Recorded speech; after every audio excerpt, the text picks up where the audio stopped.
I'm also the token male speaker here. We've come a long way. I love that. I love that. So good morning. My name is Guy Kawasaki. Let me tell you a little bit about who I am. I work for Apple. I was Apple's software evangelist. So my job was to convince people to write Macintosh software. This is 1983 to 1987. I left Apple. I started several software companies. I returned to Apple as Apple's chief evangelist.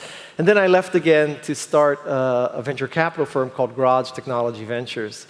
But I'm not here as an ex-Apple employee or as an entrepreneur or a venture capitalist. I'm here as a speaker and a writer today.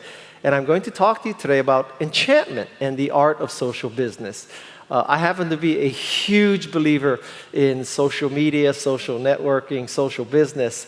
And so I would like to give you some techniques, some recommendations, some thoughts at more of the 5-foot level than the 50,000-foot level or even the 5,000-foot level. This is completely tactical from the ground up. This is what I learned about using social media, social network, and social business to succeed, to enchant people, which is a higher standard than simply influencing them or selling to them or promoting to them. When you enchant someone, you have a relationship that's deeper, longer lasting, mutually beneficial, and voluntary. And that's what I hope to convince you to try and to provide you some techniques to doing it. So, the first thing that I learned is that in order for you to make social business work and to be enchanting, you have to learn to trust others before they necessarily trust you. The onus in social business is for you to trust others first. I'll give you some examples. First example, Amazon. I think Amazon is an excellent example of this. If you buy a Kindle ebook, for example, you have 1 week to read it, and no questions asked. You can return it for full credit. Amazon is basically saying to people, we trust you. If you buy an ebook and you don't like it, you can still return it up to a week later. Because Amazon has trusted customers, customers have come to trust Amazon. A second example, and probably my favorite, is Zappos. If Tony Hsieh had come to me and said, Guy, our business model is to enable women to buy shoes sight unseen without trying them on, I would have told him that he was nuts, that no woman would buy a shoe without seeing it and without trying it on. And yet, as is obvious, millions of women do this. I am married to one. We have a regular UPS shipment once a week coming into our house. We also have a regular UPS shipment going out. Because the key to Zappos is that it has told women, it has told the world, buy the shoe. If you don't like the shoe, you can return it, and we will pay shipping both ways. Women have come to trust Amazon because Amazon has trusted women. They trust you not to abuse that. And a final classic brick-and-mortar example, of course, is Nordstrom, the American department store. These three organizations personify the attitude that we will trust people in order to gain their trust. It's not a chicken or egg problem. There's a definite sequence. You trust others, they will come to trust you. Step 1 in social business. Step 2 is to become a baker, not an eater. An eater sees the world as a zero-sum game. I have to eat as much of the pie as fast as possible because what I eat, somebody else doesn't eat. But more importantly to an eater, what somebody else eats, I cannot eat. A baker sees the world very differently. A baker sees the world as not a zero-sum game. A baker sees the world as, I can bake more pies. I can bake bigger pies. I can bake cakes and cookies. Everybody can eat more. The rising tide floats all boats. You heard a very, very pertinent example of this from Bridget, Mars. Mars was thinking like a baker. Let's examine the chocolate, the cocoa genome. That's rising tide. When we have that genome, it's good for the entire candy industry, not simply ourselves. Mars was thinking as a baker in that instance, not as an eater. If you want to succeed in social business, become a baker, not an eater. The third thing is to learn to accept others. Accept others for what they are. No matter how much jewelry they have on their face. No, whatever gender they are, sexual orientation, skin color, political outlook. All these kinds of things. You learn to accept others. You want to be successful in social business, you have to accept others for what they are. Do not try to change people. Incidentally, this woman hangs around the tourist areas of Edinburgh. And if you want to take a picture of her, you have to pay her about $1, which is better business model than many of the companies I invested in. So you have to learn to accept others. The next thing is to default to a yes attitude. That is, in your interactions, both personally and digitally, when you're dealing with people, you should always be defaulting to yes, which is, I will do what this person asks. I will be happy to do it. I'm going to probably say yes even before they ask, even before I know what they're going to ask me to do. In a large conference like this, try this. Default to yes. When you meet people, always be thinking, how can I help the other person? That will make you a world-class networker and a world-class schmoozer. Do not be thinking, how can that person help me? What does that person want from me? Always be thinking, how can I help the other person? You become a world-class schmoozer. The next thing I learned about social business is you need to do something that's dicey. You know, I have tried to enchant people with great stuff, and I have tried to enchant people with crap. And let me tell you, it is a lot easier to enchant people with great stuff. So I wanted to define what great stuff is so that people have sort of an action plan. So the first quality of great stuff is that it is deep. It has lots of functionality. You've anticipated what your customers will need as they come up the power curve. Lots of features, lots of functionality. Great stuff is also intelligent. When you look at it, you say, this person, this company was thinking. They understood my pain. Lots of intelligence in this product. I'll show you an example. This is a Ford Mustang, a GT500 Shelby Mustang. This Mustang, well, it's about to get a big upgrade. It's going to have more than 500 horsepower, 0 to 60 in approximately 4 seconds. It's roughly 5 Priuses. So I would love to buy, does it come with Continentals? I don't even know. No. I would love to buy one of these Mustangs. You know, Asian American, going through midlife crisis. Perfect car, perfect car. The problem is I have 4 children. My children are 6, 9, 16, and 18. The 18-year-old has a license, the 16-year-old has a permit. And I know that no matter how well I plan it, there will be an instance where I need to be dropped off at the airport, or you know, they need to drop me off someplace, or they're going to use this car. And the thought of me enabling a 16-year-old or an 18-year-old boy to drive a 550 horsepower car is socially irresponsible. However, I learned that Ford has a very intelligent product. Ford has something called the My Key. And what the My Key enables you to do is control 2 aspects of the car via the key: the top speed and the volume of the stereo. So I could loan them a GT500, 550 horsepower, Shelby, Cobra, Mustang, and limit the top speed to 55 miles per hour. Now, the My Key does not let you control how fast it gets to 55, but it controls the fact that it cannot go over 55. Very intelligent product. Great products are also complete. It's the totality of the product. In the software business, it's not just the software. It's the software and the online documentation and the conference and the seminar and the webinar. It's all the good stuff, the resellers, the VARs, the OEMs, and the consultants. It's the totality of the product. Great products are also empowering. They make you feel more powerful. They don't fight you. It's key to Macintosh. You don't fight a Macintosh. It makes you feel more creative and more productive. It empowers you. And the final thing is that it is elegant. Somebody cared about the user interface design. So, if you want to enchant people with social business, one of the keys is that you have a great product, a great service. It is much easier to enchant people with something great than with a piece of crap. Do something dicey, deep, intelligent, complete, empowering, and elegant.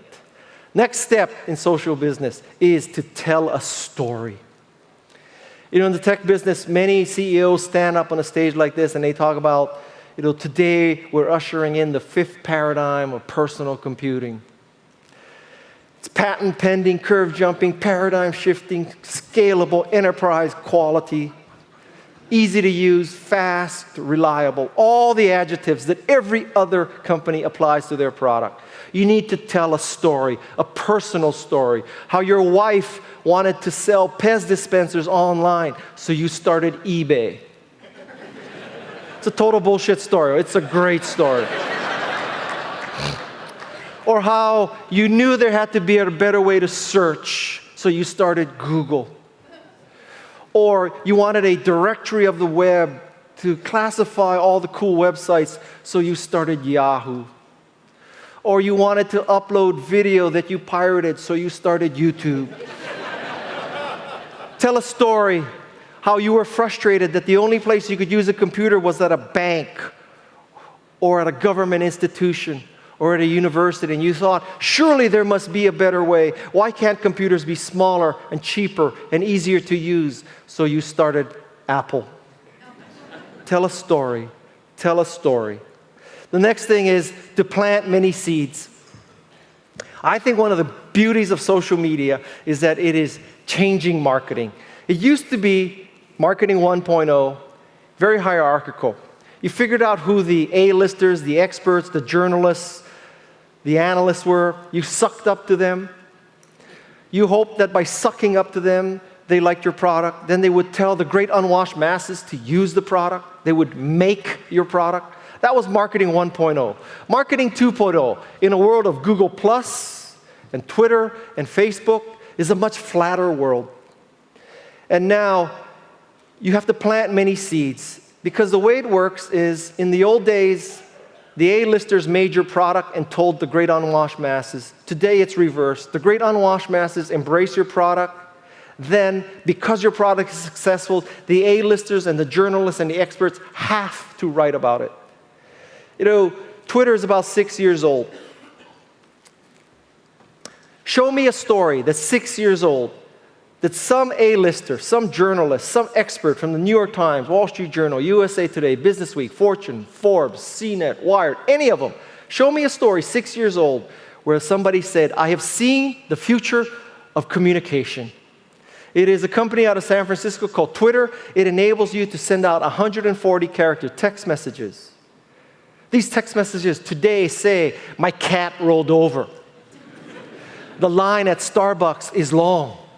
But someday, I predict that Twitter will bring down totalitarian governments. Show me a story like that, that's 6 years old. It does not exist. Twitter is successful because the great unwashed masses at South by Southwest love Twitter. They use Twitter to find the most interesting conferences and panel sessions.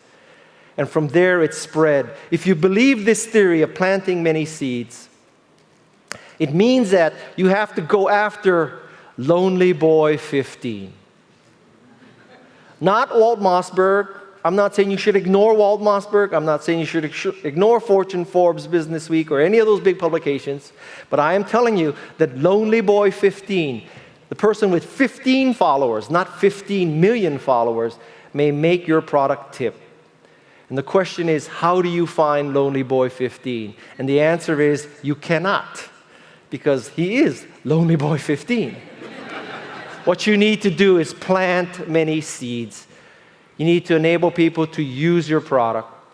You have to cover the earth with it and hope that it reaches critical mass. This is a very different orientation to marketing. Not top-down, bottom up. Plant many seeds. The next thing is, if you do plant many seeds, provide a way to show social proof. That is, to show to people, many people are using this. It is a good thing. You know, I wasn't there when this happened, but I think one of the major success factors of iPod was as simple as the white earbud wire. Because when iPod first came out, you started noticing people with white wires, not black ones. And you learned that white wire equals iPod.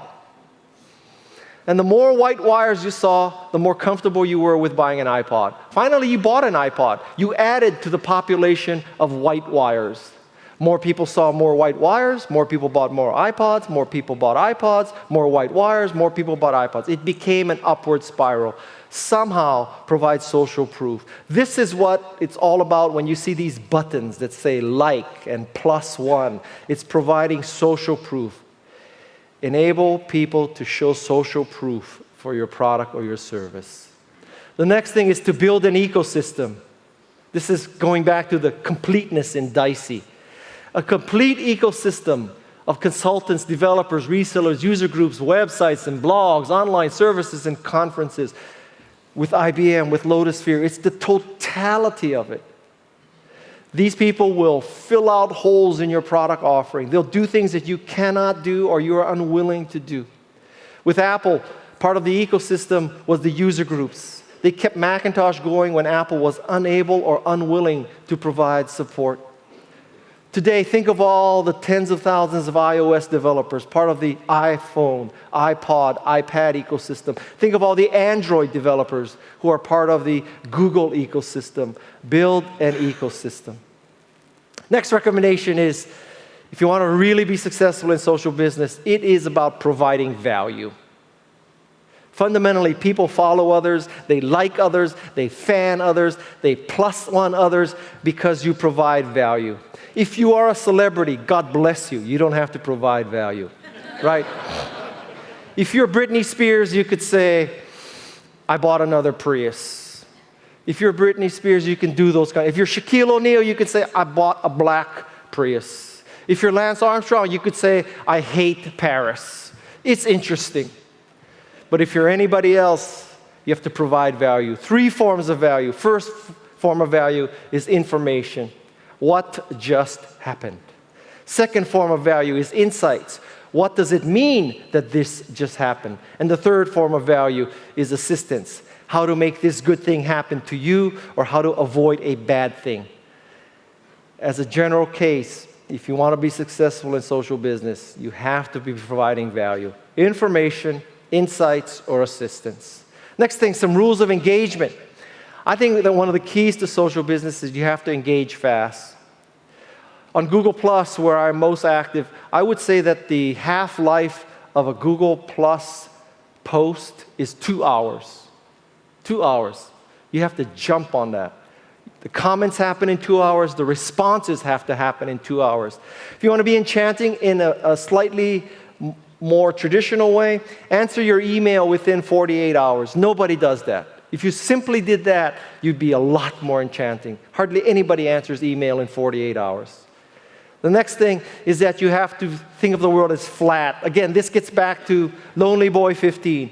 Of course, if a big-time analyst from Jupiter or IDG or Forrester writes to you, you're going to write back. But what happens if Lonely Boy 15 writes to you?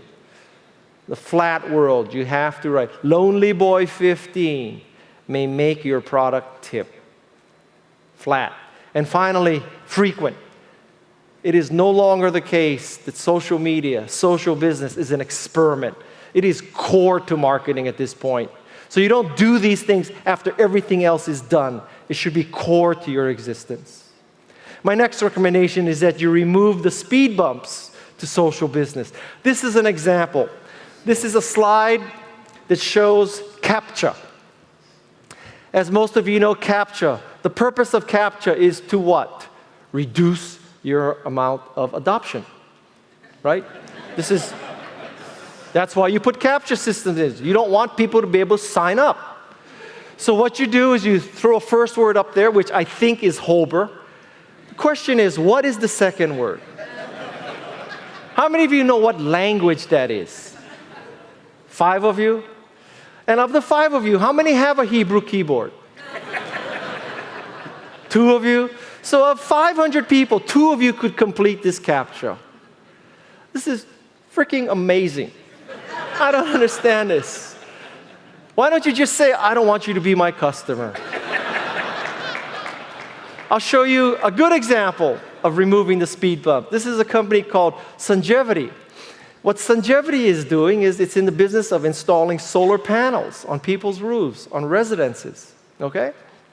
What's one of the big stumbling blocks of putting on a solar panel? It's getting started. It's getting that first appointment where they come to your house, they look at your roof, they figure which way is southwest, they measure your roof, they do the estimate. You have to be at home, you have to set up the appointment. It's a big pain.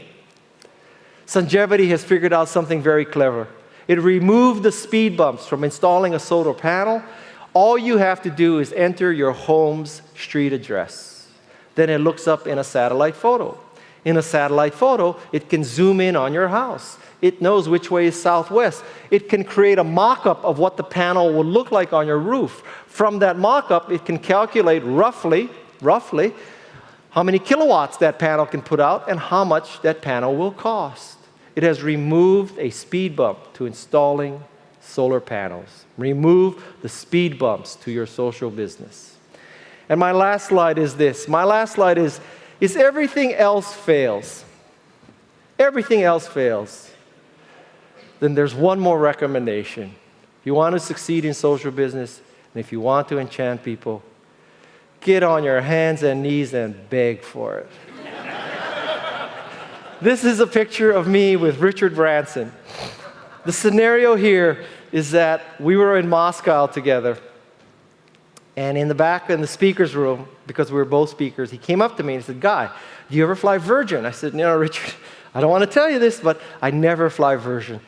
I'm a United Airlines Global Services level customer. You can't get any higher than Global Services. Global Services means that when a United flight is postponed or delayed or canceled, they call you up and they tell you, we've already got you on another flight and this is your seat. That's how good Global Service is. So Richard, I do not want to jeopardize my Global Service status with United by flying on Virgin. And at that very moment, this is what happened. He got on his knees and he started polishing my shoes with his jacket. And so this captures for all eternity the moment I started flying Virgin America. So, my time is up. I just wanted to tell you that, listen, I think social business is the way to go. I mean, it would be like you brought in the Pope to talk about Catholicism, bringing me in to talk about social media. I love social media. It'll focus on that great product, a dicey product. It makes social business, social media much easier if you have something great, deep, intelligent, complete, empowering, and elegant. Accept others, trust others, default to yes, do all those things. Plant many seeds. Take care of Lonely Boy 15. Lonely Boy 15 will take care of you. And as I said, if all else fails, get on your hands and knees and beg for it. Thank you very much. Thank you very much.